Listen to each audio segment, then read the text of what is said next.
Welcome to Comics Bazaar, the channel of comics commentary and arcana. This video features X-Men number 17, cover dated February 1993. So this cover here, we've got a caption on it, "Comes the Soul Skinner," and of course we'd have to infer that this is the figure here looming in the background above the X-Men. And we have Colossus front and center. So we've got more or less the blue team, but with Colossus here coming over from the gold team. We've got this little blonde girl on his shoulder. And of course, if we are familiar with the continuity of X-Men and New Mutants, we would infer also that this is Colossus's sister, Illyana. So let's open this one up. Oh, by the way, yeah, cover is by Andy Kubert, inked by Mark Pennington.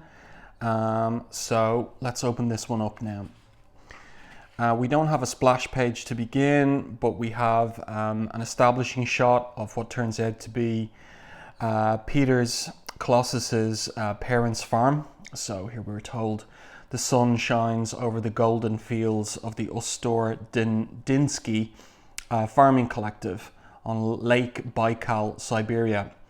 The girl runs with glee, innocent, free, sweetly unaware of the fact that her father's crop is going to die on the stalk. Russia's collapsed economy, unable to purchase the food to sell to the people in this strange new capitalistic society. So this is all in the wake of the fall of the USSR, the Soviet Union, in 1991. So we've got Illyana running through the fields here, and she is being watched. And who is this guy? Well, we'll find out over the course of the issue. And she's running because she knows that her brother, her big brother Peter, is coming. And indeed, he purchased the tickets with his brother Mikhail in advance of Executioner's Song. But of course, Mikhail apparently committed suicide, taking the Morlocks along with him.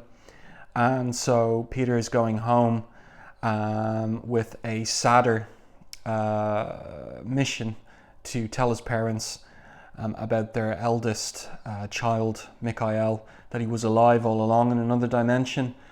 But when he came back, he was mad and killed himself. So the title of the story is this is part one of a three-part story. So this is really act one.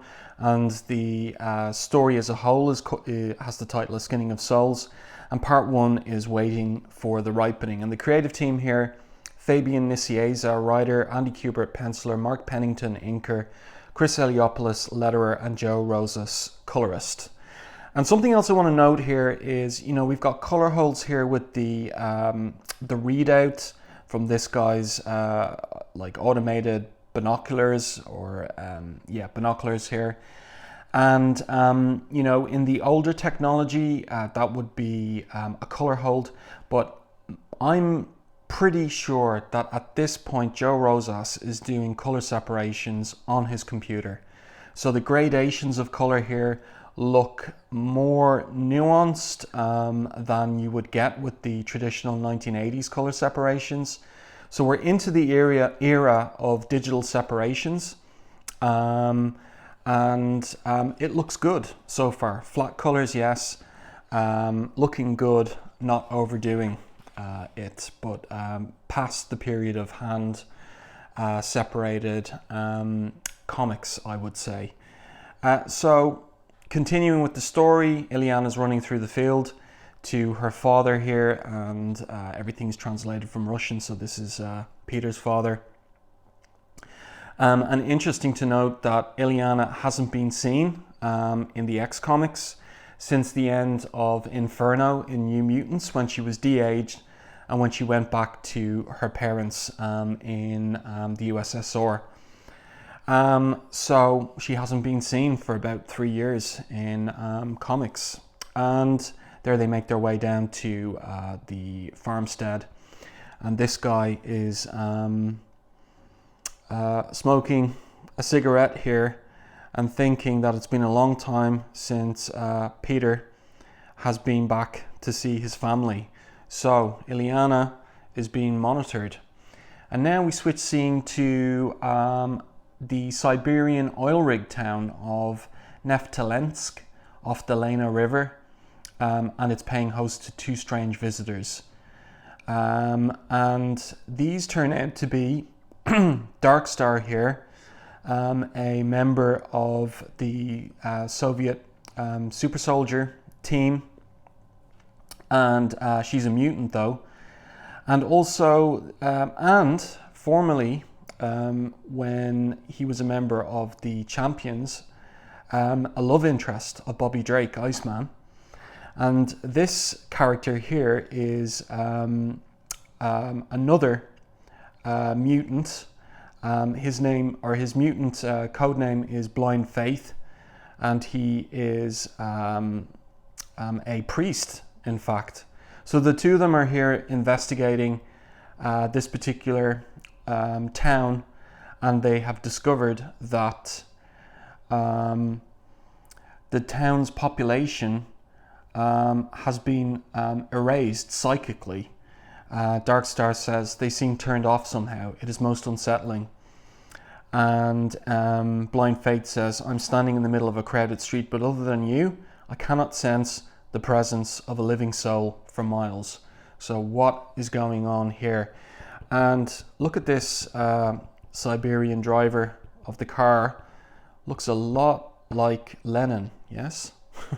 So a little joke there, I think, by Andy Kubert. So now, time for an investigation. So Darkstar says, there's only one way to solve this mystery, my fellow exile. Continue your investigation on the ground while I see what I can see from up here. Classic Andy Kubert poses on Darkstar. We see this many times on Rogue, Storm, any of the flying female mutant characters. But it looks good.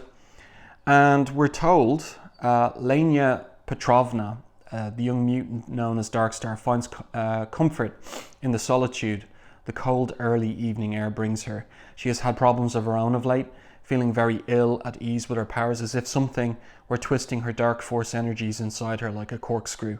She doesn't know how or why, but it is a violation she does not like. And then this figure pops up. Because you feel as if you've always been tugged and pulled about, don't you, Lenya? And she says, Father, my presence is felt, is it not, daughter? But is it her father or not? And it turns out that she accidentally rips his head off as he goads her and mocks her about his relationship to her, abandoning her, that her father will never be a part of her, and so on and so forth. Tells her to stop begging for attention, no matter where you look for him, least of all in your own cold, dark heart. And then we're told by the narrative captions, the soul-charred energies of the dark force suddenly swirl out of Darkstar, uncontrolled, imbalanced, calling a way she's never felt. But someone else fights against this compelling rapture.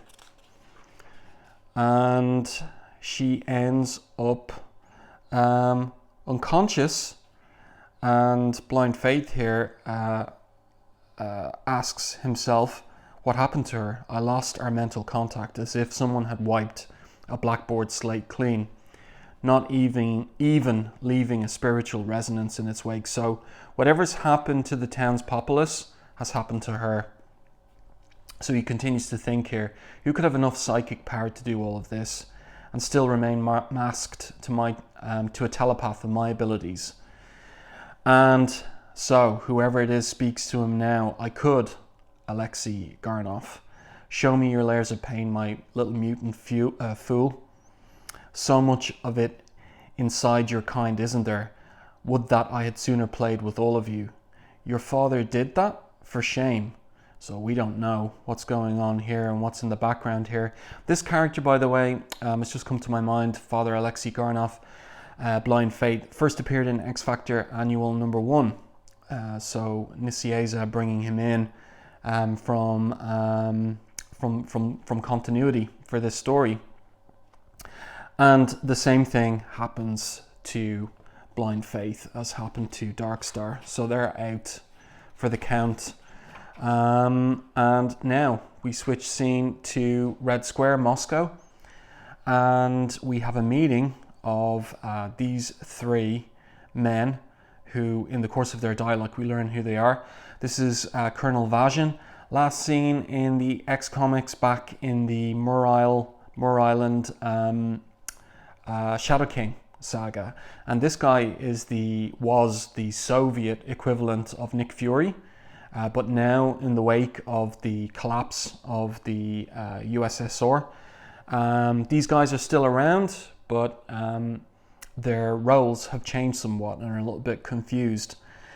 So what emerges from all of this is they are aware of what has been going on in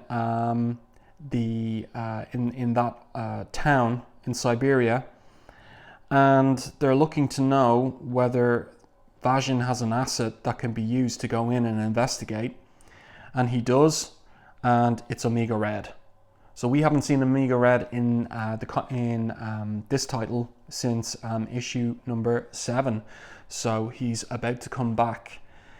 And then time passes and we have the X-Men's Blackbird flying over Siberia, and they are making their way to Peter's farm. Here he is with Bobby Drake is aboard as well, making little ice sculptures there of a horse in this one. And they've also picked up Wolverine and Jubilee.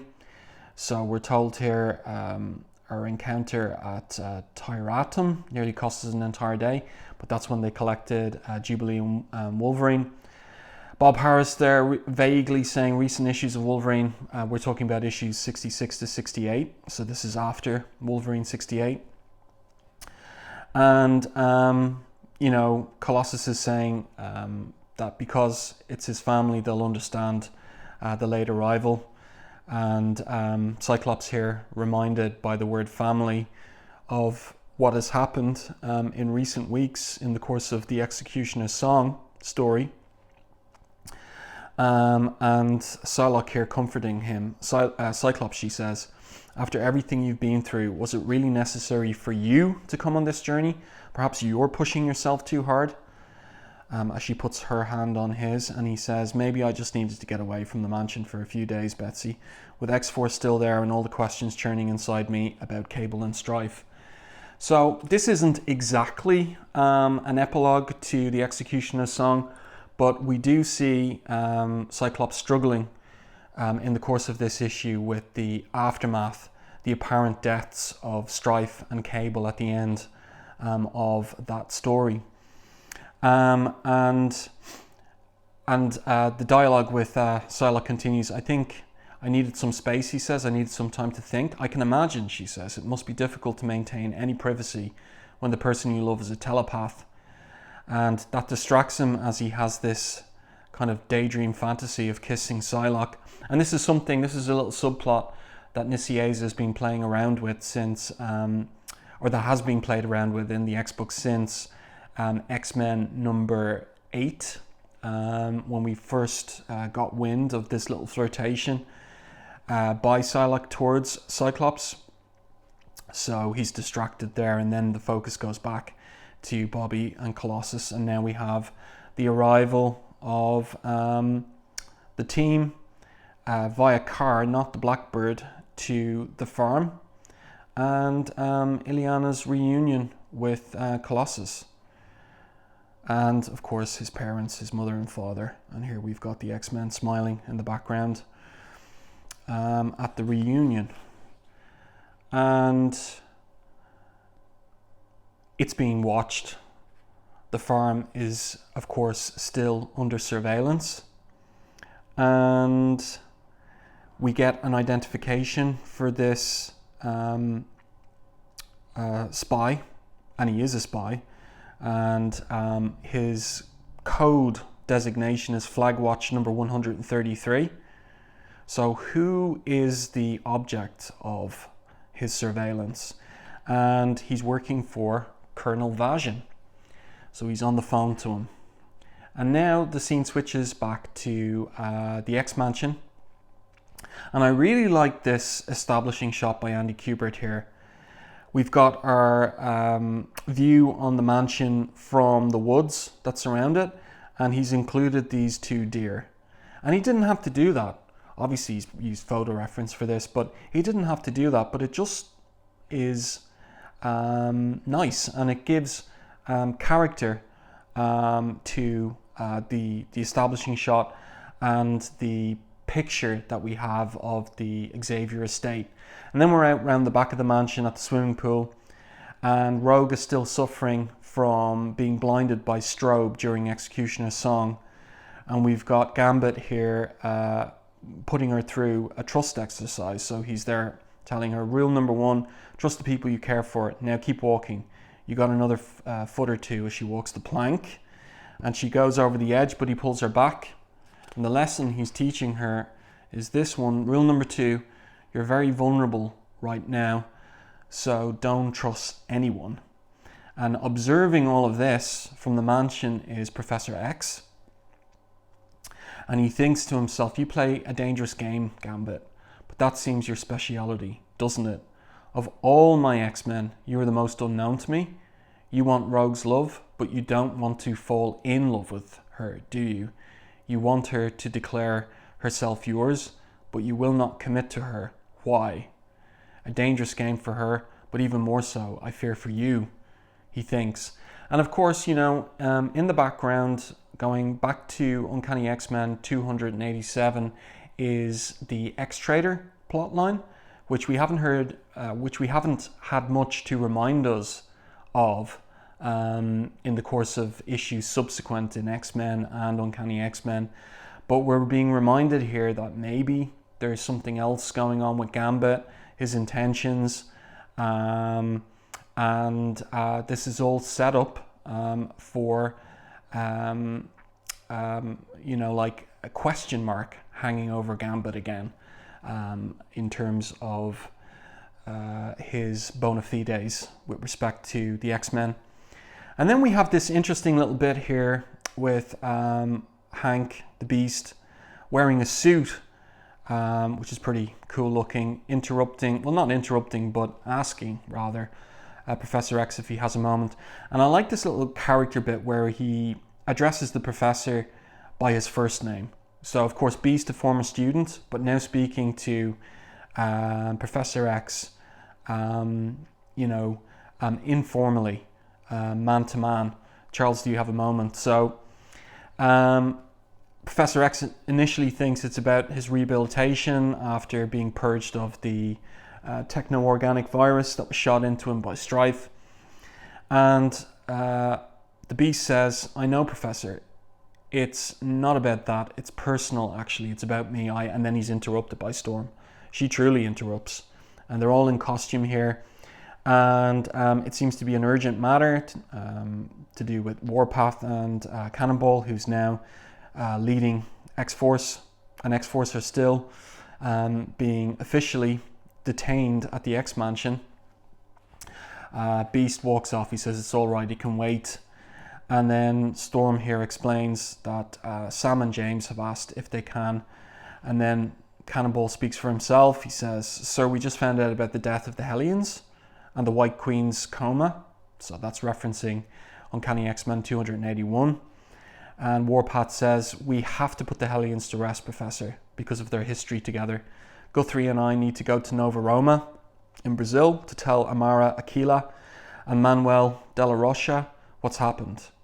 So Storm speaks for them and that they want a loan of a Blackbird to accomplish the task. But Professor, and also Sam here says that they've contacted Angelica Jones with the New Warriors. She wants to come with them too.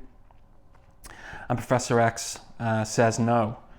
Your request puts me in a difficult position, he says. Thanks to Val Cooper's insistence, you are to remain here until legal matters concerning X-Force's actions are resolved. I can turn a blind eye to your temporary departure, Sam, but a loan of the Blackbird would, I fear, negate my agreement with Dr. Cooper. Angelica Jones, I understand, is not a young woman without means. Perhaps if her organisation provided the transport to Brazil. And this is all a little setup for a crossover between these members of X-Force and New Warriors, starting with New Warriors number 31, of course written by Fabian Nicieza. So Nicieza writing X-Men, X-Force and New Warriors at this time.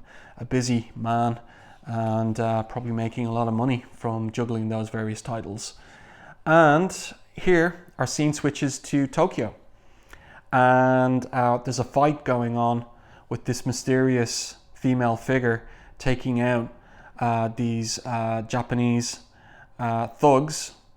And what's going on here? This guy's about to get a serious injury to his eyes. And here is the victor. It is done. She's ready, she says in Japanese. And then the narrative captions are interesting. The spectators quickly leave. And if any of the young street thugs lying in the alleyway had been left conscious, maybe they would question the sounds of their native tongue with such an odd accent. So, what is the accent that this woman is speaking Japanese with? And then she takes off her mask, and we see the purple hair. And what does she say? She says, "I'm ready. The time for revenge has come. I am finally prepared to find the X-Men." To get revenge on the X-Men? All of them? A little mystery for another day. That day being X-Men number 20. And then we're back to Peter's parents' Siberian farm. And he's out working in one of the fields, trying to get a root out of the ground. Wolverine comes out to meet him and have a heart-to-heart while smoking a cigarette. Because he's been not smoking in the house. Peter says to him, he thanks him for that and says, "It took Mother a long time to convince Father to stop, though she suspects he still sneaks a cigar with his friends." I like this little bit where Wolverine says she suspects right, though not too often from the scent of it. So of course, Wolverine with his enhanced sense of smell, able to confirm that Peter's father is having the odd cigar, but not too many. And he says to Peter, you could turn to metal and make short work of that route. But Peter says, sometimes it's best to work through a problem in small steps by taking a human approach. And I like this bit too, where Wolverine says, if you wanted to think things true, you could just as easily have brought out a pad and paper and sketched. You haven't drawn in a long time, have you, Peter? Not since Mikhail. So a little reference there to the fact that, Peter is an artist. And, we haven't seen much of that recently, not really since Claremont's time on the book. And just a nice little bit of continuity regarding the character, showing that Nicieza is thinking about the characters and their history, and they're trying to ensure that they're speaking in voices that connect with their character histories. And Peter here saying, thinking like he really is upset by the death of his brother, the suicide of his brother. And he says here, sometimes I wonder if leaving here to follow another man's dream, no matter how noble, was not the single worst choice of my life. So he's in quite the funk. And then we switch to Cyclops, who's still in bed and awakening from a nightmare. Strife, who were you? Cable, don't go. Don't leave me alone. And then he wakes up. And here we've got Cable and Strife side by side in almost mirrored poses. And just kind of indicating the emotional turmoil that Scott is feeling after the climax of Executioner's Song. And he even thinks, I haven't had a decent sleep in weeks. These dreams never stop. Need a shower, maybe that will clear my... And then he gets an eyeful when he opens the bathroom door, because Betsy's there just out of her shower. He is stunned, as is the reader, by her appearance. Closes the door. This is pretty funny. Please, someone shoot me now, he says. And Betsy smiles. Cyclops too. And here's the thing, there is this setup in terms of what's coming up in issue 20 when the purple-haired woman in Japan is revealed, about not just Gambit's bona fides as an X-Men, but also Psylocke's. And again in the background is the X-Trader subplot, and Jean Grey on that monitor, that Bishop witness saying, we took you in, we trusted you, we didn't know enough about you. Who's it referring to? Could it be Psylocke is the X-Trader? Could it be Gambit? And so on and so forth. Then we're down into the kitchen for breakfast and coffee. And we've got this nice little bit here between Jubilee and Illyana, where Jubilee's combing Illyana's hair and helping her with putting on some makeup. And this is all going to play or kind of like inform a building little relationship between the two that will pan out emotionally in Uncanny X-Men 303. And then we switch back. This is a nice little transition here from our view of Jubilee with Illyana, and then this person holding a picture of Illyana, and it turns out to be Colonel Vazhin. And he's thinking, she is not ready for this. That's Illyana. What choice do we have at this point, Alexei? Omega Red has been missing for over 48 hours. So he put Omega Red into that Siberian oil town, and he's gone missing. And so the colonel or the general here says, whether we like it or not, and believe me, I look at her face and I see my own daughter, we have no choice. Red flag number 133 is our last hope. So that's their designation for Illyana then, to stop the Neftalensk incursion. Incursion by whom? So Vazhin says, look, no, we may still have one more option. So his spy on the farm has told him that the child's brother has returned and brought his friends with him.